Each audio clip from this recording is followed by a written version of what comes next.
Ini merupakan hasil penyidikan dari Mabes Polri langsung, ya kan?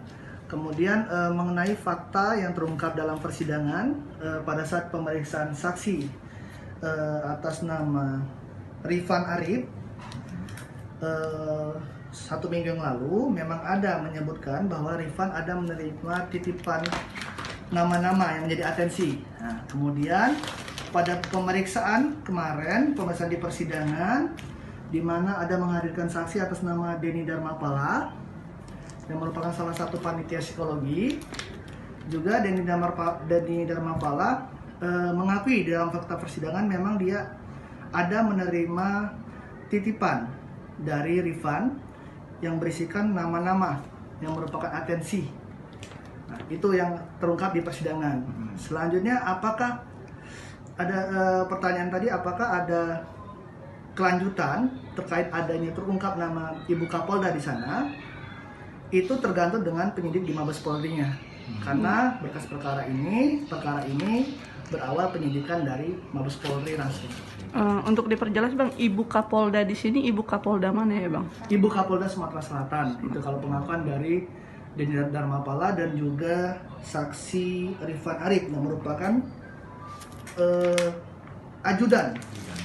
ajudan Kapolda pada tahun 2016. Okay. Jadi Ibu Kapolda pada tahun 2016. Istrinya Kapolda. Terkait fakta persidangan kemarin yang saksi mengatakan adanya nama Ibu Kapolda yang disebut.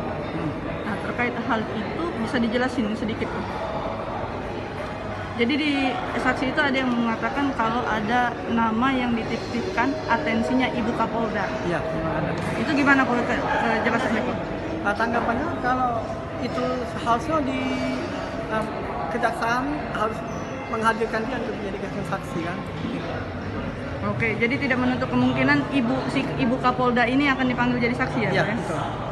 Oke, kalau dari pihak kita sendiri kok untuk kedepannya gimana Pak untuk langkahnya selanjutnya? Kedepannya kita nunggu aja. Jadi mengikuti proses persidangan dulu ya Pak? Mengikuti Ya? proses persidangan dulu. Oke, mungkin ada yang kita siapkan kok untuk itu? Kami akan menyiapkan saksi yang meringankan. Dari siapa tuh kok kira-kira? Belum tahu, nanti kami lagi koordinasi dulu. Siap, terima kasih.